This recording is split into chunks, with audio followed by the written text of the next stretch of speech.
Agnes Vuma oneminyaka engamashumi ubudala useneminyaka engamashumi ehlala endaweni yaseNewtown eKimberley.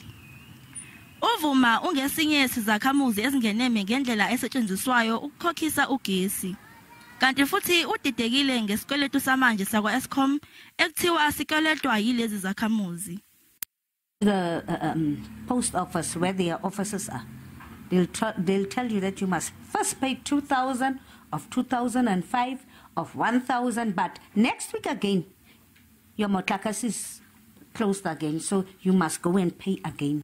Isishoshovu somphakathi uTumelo Moskare ohole umbhikisho mayelana nezindleko zikagesi eziphezulu uthi isikweletu sakwa-ESKOM asiqondakali.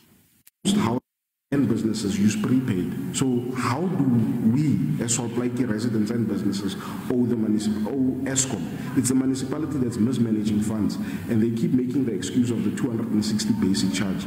I don't feel good because it seems as if we are paying other people's accounts now. So what can we do?